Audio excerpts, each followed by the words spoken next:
é professor da rede pública uruguaiana de escolas estaduais e municipais e realiza um trabalho de pesquisa sobre a Guerra do Paraguai, que é bem sobre o nosso tema, o Sesc Centenário da retomada de Uruguaiana. Ele é autor do livro Longe da Pátria, a invasão paraguaia do Rio Grande do Sul e a rendição de Uruguaiana, em Uruguaiana. Ele vai abordar um pouco sobre os percalços da invasão e como se deu a rendição em Uruguaiana. Com vocês, o nosso convidado.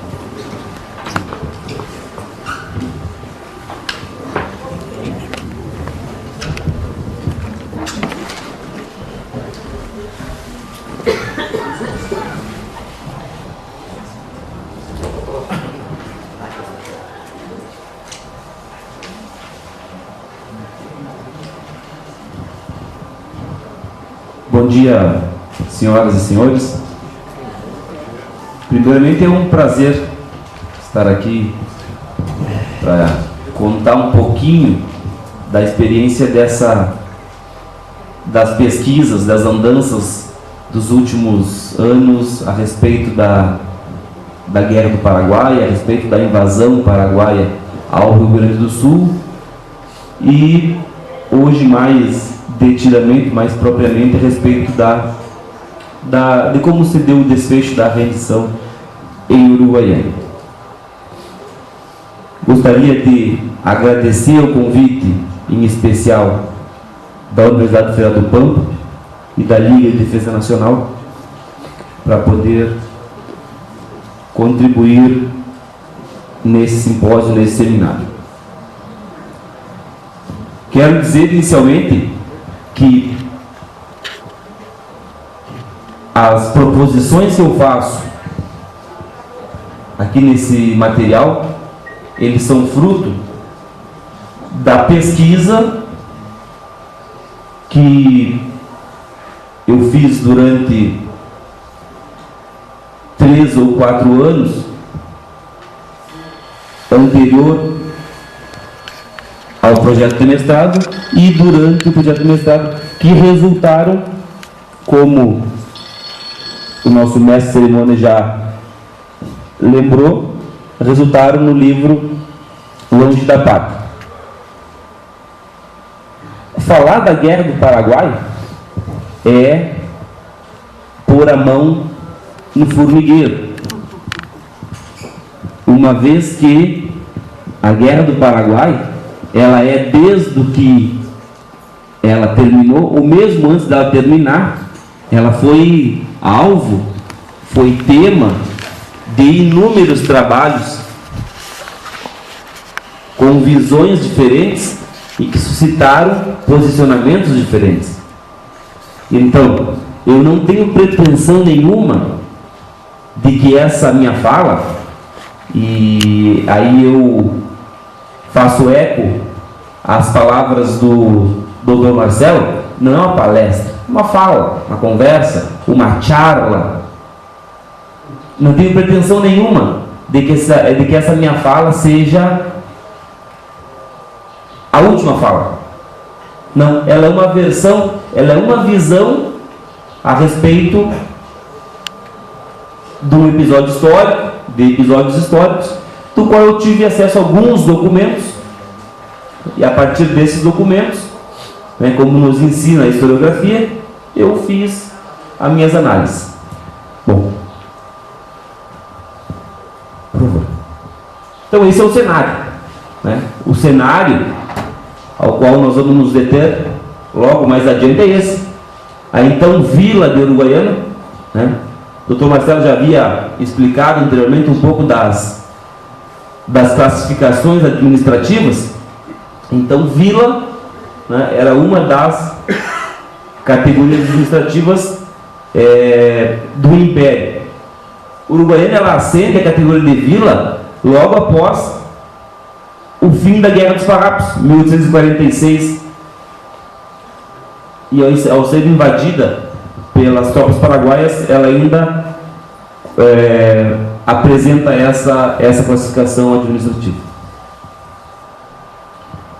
Antes, um pouquinho, eu estava ontem presente na abertura, estive presente na apresentação, na palestra excepcional do general Jorge, e a fala dele, assim como propôs o Dr. Marcelo, me instigou a pensar, né? Tanto que eu cheguei em casa e eu disse, eu vou dar uma contribuição, né, a sua fala, a contribuição a esse debate, de acordo com aquilo que a gente vem estudando ultimamente. Então, fala de cidadania e nacionalismo no século XX e no século XXI é uma coisa. Falar de nacionalismo e cidadania no século XIX, que é o período em que nós estudamos, é outra coisa, é diferente. Não dá para classificar cidadania, nacionalismo, patriotismo, como bem colocou o general ontem, no mesmo pacote.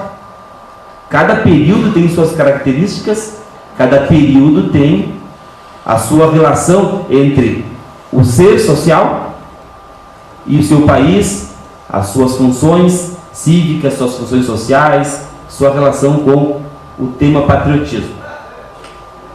Então, conhecer a história do seu país também é um ato de cidadania. Então é por isso, e é nesse contexto,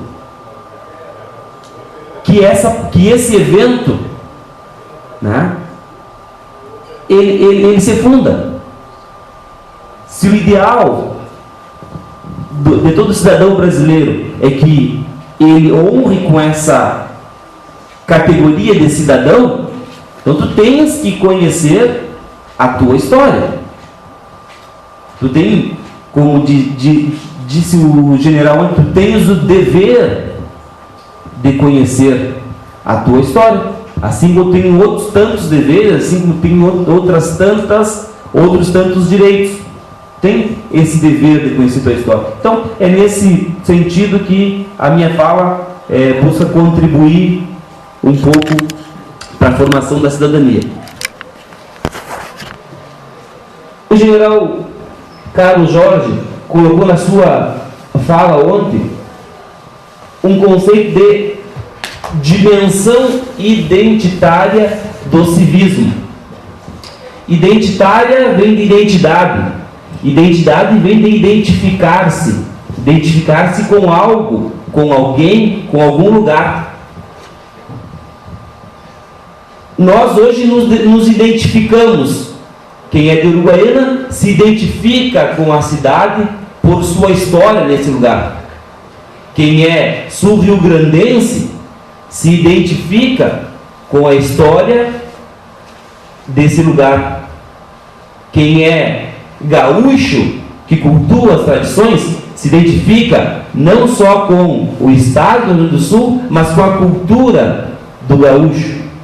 E quem é brasileiro, por sua vez, se identifica com a cultura, com a história desse país. Então, tem uma identidade. Dá para classificar o ser por sua identidade. Alguns vão dizer que cada pessoa detém múltiplas identidades, né? Só que a identidade de brasileiro nós carregamos todos, né? E devemos daí honrar com ela em diversos momentos da nossa trajetória. Durante praticamente todo o século XIX, não houve no Brasil esse sentimento, esse sentido de identidade nacional. E é por isso que eu falei no início de diferenciar identidade nacional ou patriotismo, nacionalismo do século XX, quando o Estado Nacional Brasileiro já está consolidado, do sentido de identidade nacional, de nacionalismo, de patriotismo do século XIX, quando nós ainda não temos um Estado nacional consolidado. Temos um país, sim, desde 1822, 7 de setembro. Não temos um Estado nacional. E qual é a diferença de país para Estado nacional? O país, o território, suas demarcações geográficas, sua demarcação política. O Estado nacional, ele depende muito mais de um sentido de pertencimento de um povo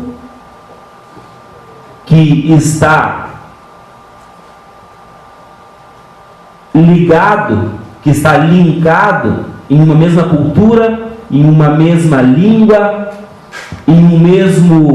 sob um mesmo regime de governo, sob um mesmo território. E essa é a diferença. Quando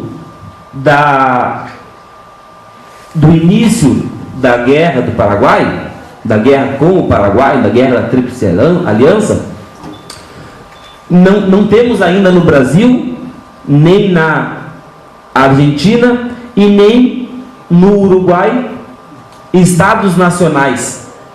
Temos sim o povo, temos sim os governos, mas não temos a unidade do sentido de pátria, de nação. Quando dos registros, quando dos documentos a qual nós tínhamos acesso para trabalhar essa questão toda, era comum todos os oficiais dos três países envolvidos da Tríplice Aliança, tanto orientais, quanto argentinos, quanto imperiais, exaltando-se, né, e chamando aquela tropa para o sentido nacional, chamando aquela tropa para o sentido patriótico, né, num esforço tremendo daquela oficialidade para fazer com que a sua tropa se engajasse naquela luta. O que diferenciava aqueles oficiais da tropa é que os oficiais já tinham, seja por um maior grau de consciência, seja por uma maior formação educacional, já tinham essa consciência de pertencimento, já tinha essa consciência de nação, essa consciência de patriotismo, mesmo em função da sua condição de militar, né, muito trabalhada desde a tenra idade. Aí eu lembro novamente as palavras do general ontem, mas patriotismo não é só coisa de militar. Perfeito, fala dele, está perfeito. Só que naquele momento, século XIX, a formação social brasileira, ela era muito diversa do que é hoje.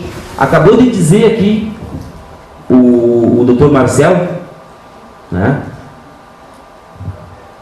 mescla de indígenas que não tinham essa ligação com a propriedade, né? Aí eu vou fazer só um parêntese para tentar entrar na fala que há pouco foi dita aqui. O indígena, ele não tinha o sentido de propriedade, ele não tinha o sentido de esse território aqui é meu, esse aqui é meu. Então é nesse sentido de que aquelas terras, da qual disse o Dr. Marcelo, apesar de, né, estarem sob domínio cultural, domínio de posse de algumas nações indígenas, não pertenciam a eles, nem eles se consideravam nem eles se consideravam donos das terras. Nós, né, brasileiros, historiadores, né, cultura ocidental, que passamos a dizer as terras eram dos indígenas, né, mas os indígenas não se consideravam donos das terras, né? Bom, então, no próprio patriotismo armado, o mais difícil da vocação e a sua dignidade não está no matar, mas no morrer. A fala do general ontem, e que ele deu a fonte, é do Rui Barbosa, 1913. Então, essa questão do matar, do morrer na guerra, ela está muito intrinsecamente ligada com a questão do patriotismo. Como eu vou defender aquele território que eu pertenço, defender minha pátria que foi invadida, defender o meu torrão. E isso aconteceu, de parte a parte, mas não teve uma unidade. Mas o Rio Grande do Sul conseguiu mobilizar milhares de homens, o Brasil conseguiu mobilizar milhares de homens. Como que não teve uma unidade? Teve uma questão de alistamento. Agora, esse alistamento, ele é um alistamento a partir de um sentido nacional, de um sentido de patriotismo, ou é um alistamento porque eu vou, né, ter um benefício ali, um benefício acolá? Então, é uma questão que deve ser pensada. E eu proponho esse pensar sobre isso. O patriotismo durante a Guerra do Paraguai, o nacionalismo durante a Guerra do Paraguai, ele foi se formando. Então, qual é o grande legado deixado pela Guerra do Paraguai para os países, exceto o Paraguai, que já tinha o seu Estado Nacional formado, para os países da Tríplice Aliança? É a consolidação dos Estados Nacionais daqueles respectivos países. Após a Guerra do Paraguai, na Argentina ocorre a consolidação do Estado Nacional no governo do Sarmiento. No Brasil ocorre a consolidação do governo nacional com a sua unidade pátria. E no Uruguai da mesma forma.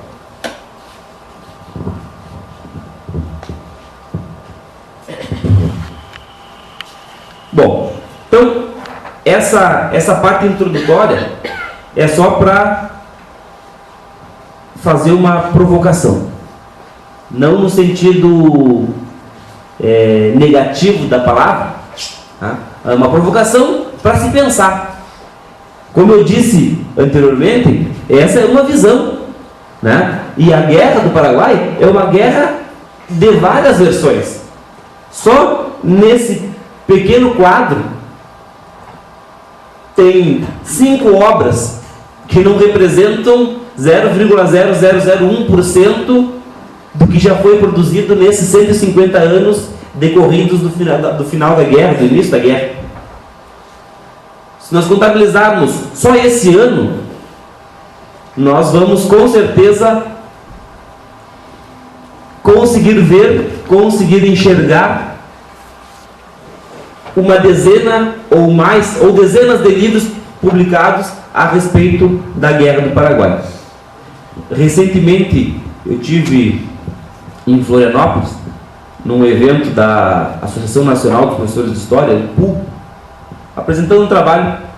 Eu propus naquele evento ver como que a Guerra do Paraguai estava sendo trabalhada nos livros didáticos, né? As versões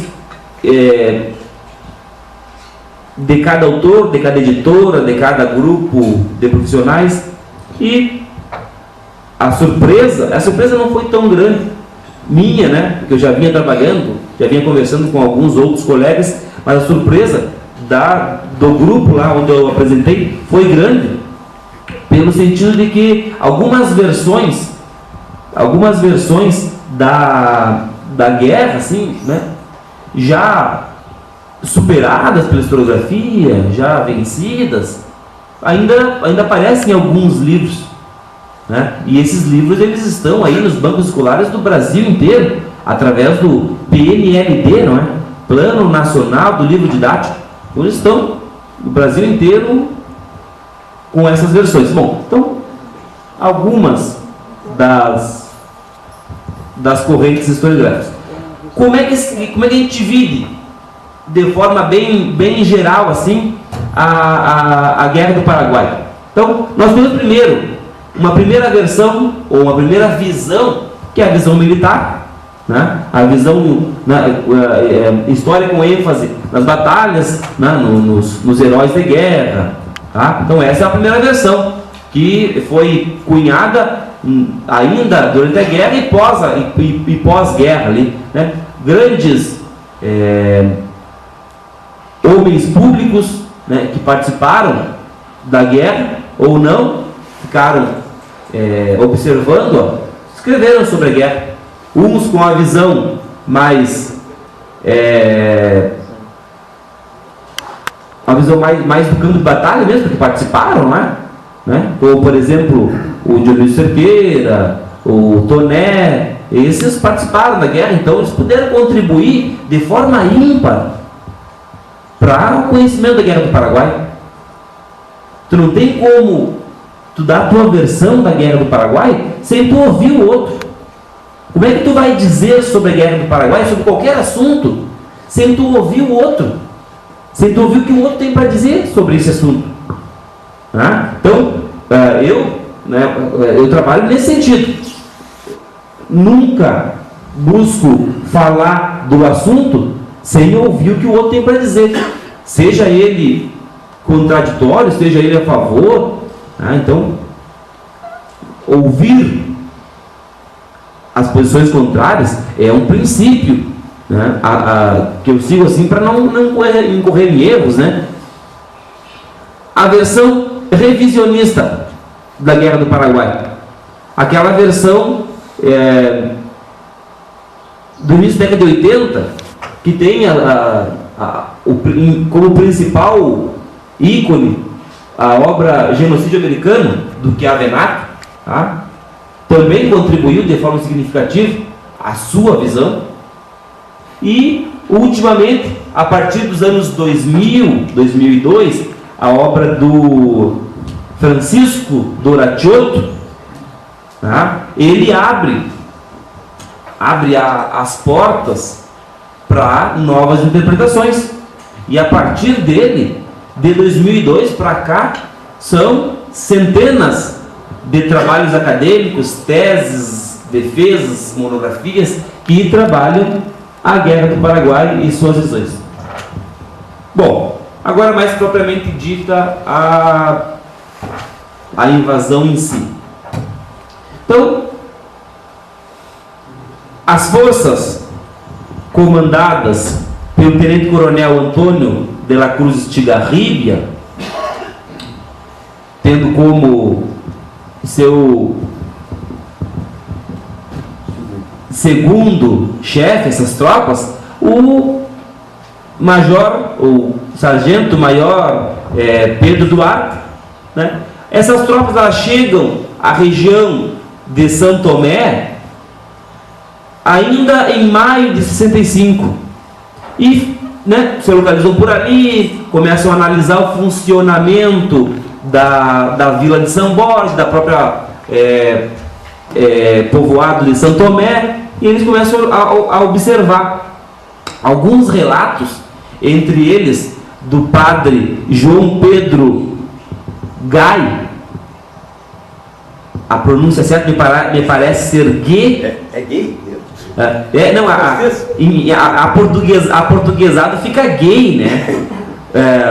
Mas a pronúncia em francês, se não estou enganado, é Gay, João Pedro Gay, né? E ela não tem, essa figura, João Pedro Gai, e o seu nome não tem ligação nenhuma com o atual termo que se dá à palavra, né? Não tem ligação nenhuma.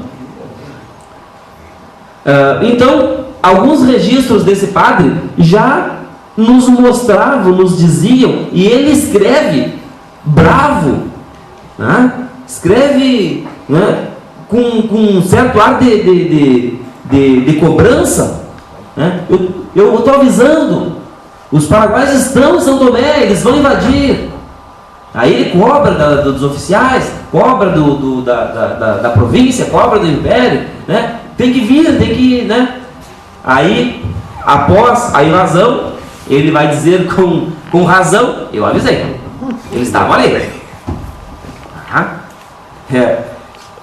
Ele não sofreu maiores sanções porque ele faz uma cobrança legítima. Ele estava observando, ele estava vendo. Só que naquele momento o exército brasileiro, ele estava, se não em sua maioridade, quase que completamente na República Oriental do Uruguai, envolvido na questão uruguaia. Então, as forças de defesa do Rio Grande do Sul, nesse momento, não conseguiriam. E ele fica, né, de certa maneira, enlouquecido com aquela situação e cobra. E por que ele não sofre maiores sanções posteriores? Porque ele tinha uma relação pessoal de amizade com o imperador Dom Pedro II. Quando o imperador chega, ele faz as honras, ele traz o imperador a visitar a vila, leva o imperador a visitar Itaqui, São Borja, tá? Sempre por ali, porque é um amigo pessoal e se correspondia com ele, não digo com frequência, mas tinha uma correspondência ativa com o imperador. Então, como é que se dá a invasão?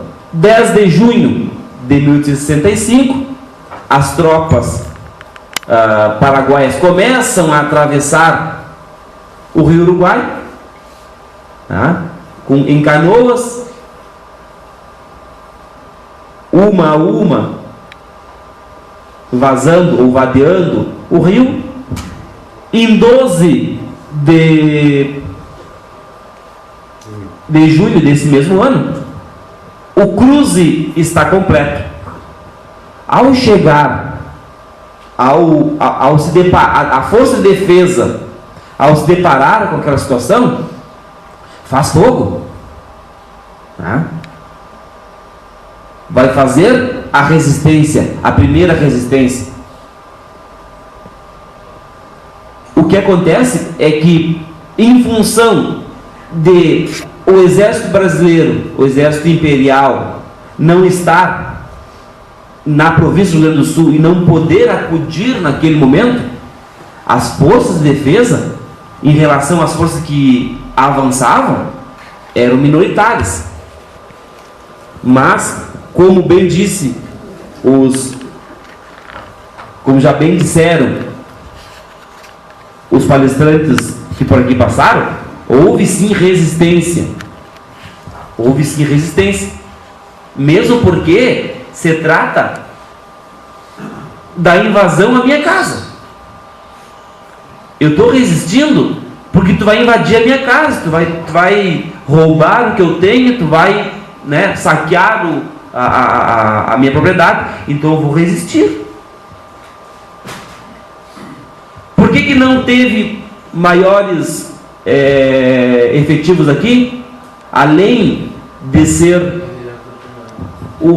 além de estar o exército imperial no Uruguai, outras regiões que poderiam enviar os seus voluntários ainda estavam na fase de conscrição, na fase de levantamento, e isso foi feito ao longo da guerra. Ao longo de toda a guerra, o efetivo imperial aumentou significativamente, tá? Os voluntários foram chegando. Se não estou enganado, o primeiro corpo de voluntários chega a São Borja já de armas na mão e guerreando os paraguaios. Eles vêm em marcha forçada para acudir São Borja né, para acudir o Rio Grande do Sul, e eles chegam em São Borja no momento em que as tropas estão invadindo. Tá? Só que, mesmo assim, o número de paraguaios que invadem o Rio Grande do Sul, em torno de 7.000, 7.500, ou 9.000, uma estimativa generosa, é muito maior do que os 2 ou 3 mil que tinham resistido em São Borja. Tem uma máxima de guerra que os presidentes podem ter mais autoridade do que eu para falar, mas que diz: se tu não tem a real condição de vencer o inimigo, não dê combate. Se tu não tem pelo menos 3-1, não dê combate. Eu acho que é mais ou menos isso que eu acabei levantando ao longo das minhas conversas com alguns amigos militares, com alguns amigos que estudam a guerra do Paraguai. Então, se tu não tem a real condição, tu não dá. Isso vale para quem vai atacar. Para quem vai atacar? Para quem vai defender, a lógica é o contrário. É 1-3. É 1-3, perfeito. Então, a minha lógica de explicação aqui, ela foi desmanchada. Não, mas faz sentido, porque se tu está sendo atacado e tu tem que defender, né, tu vai defender com meio homem, né? Tu vai defender. Né? Obrigado de novo. Faz sentido isso? Então, e as forças de ataque tinham sim essa proporção e fizeram uso dela e atacaram e invadiram. Bom, ao invadir São Borja, se dá o saque, aquilo, e o saque aqui ele é interpretado com uma outra função. Alguns vão dizer: o exército paraguaio ele invadiu São Borja, invadiu Itaqui, invadiu Uruguaiana pelo saque, né, para saquear, para destruir e para enviar o produto do saque para o Paraguai e etc, etc, etc. Ao longo dessa pesquisa, eu percebi algumas coisas. O exército paraguaio também não estava coeso. Não tinha uma unanimidade entre a tropa de que eles deveriam invadir o Brasil, invadir o Império, invadir o Rio Grande do Sul, invadir Corrientes. E por que o fizeram?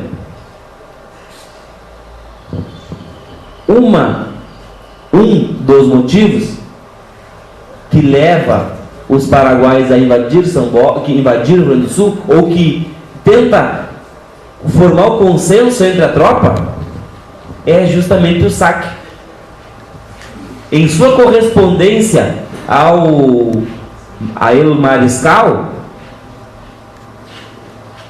Francisco Solon Lopes, o Estigarribia ele deixa claro: fizemos como sua ordem, invadimos, saqueamos e saqueamos, demos o prazo para cada fração do exército para que tivesse seu quinhão de guerra, e estamos remetendo parte desse quinhão para o Paraguai. Então eu me pergunto: por que cargas d'água o Francisco Solon Lopes, presidente mariscal do exército paraguaio, se importaria com o que o exército faria nas vilas que invadiria? Que interesse tinha ele em saquear e tudo mais? A hipótese que eu levanto é que o único objetivo dele ter liberado o saque, coisa incomum, né,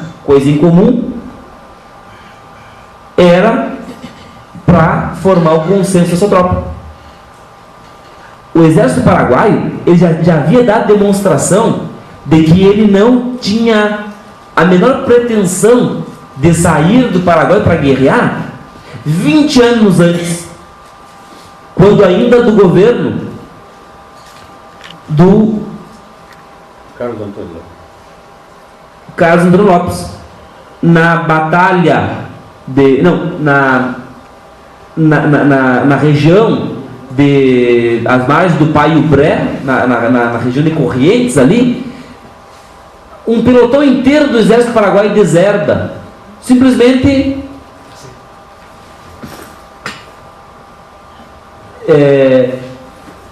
foge ou sai da zona de combate, ou da zona de concentração, e dizem que não vão guerrear.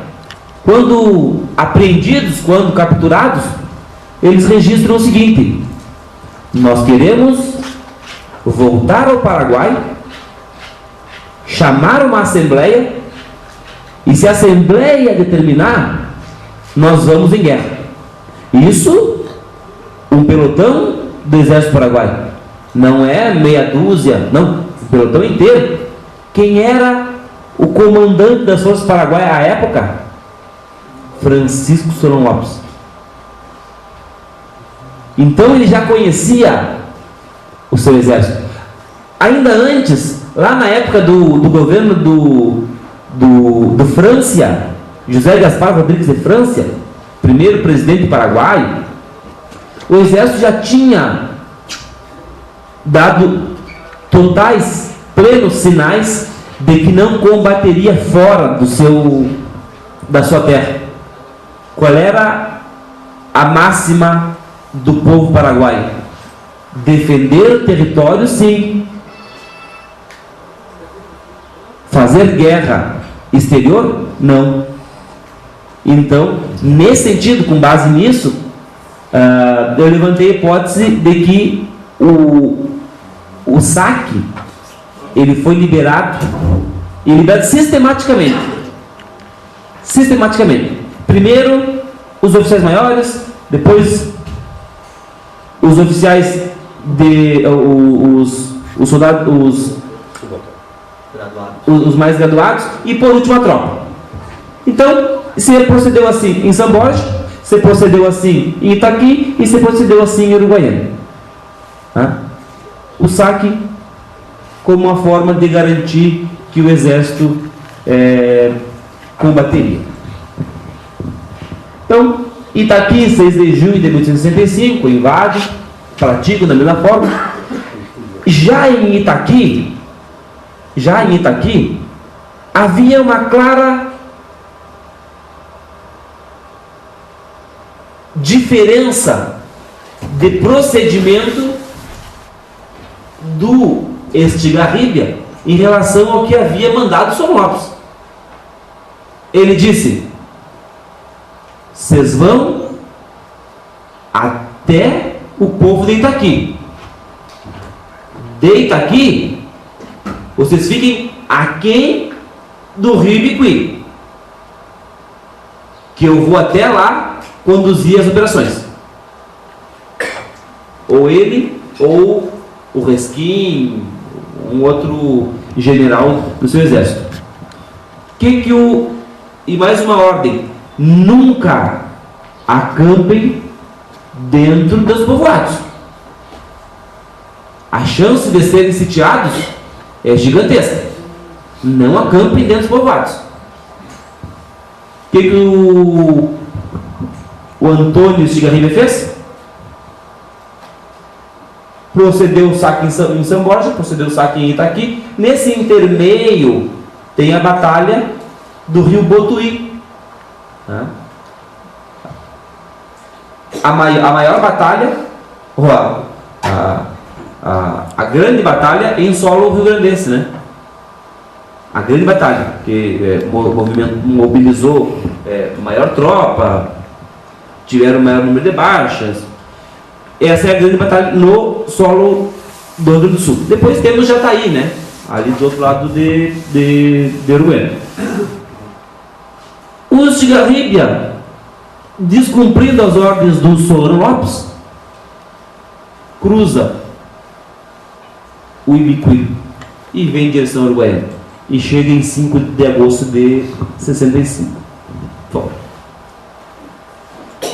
São Borja, essas figuras. Antônio de Garriga, João Pedro G, ou Gai, e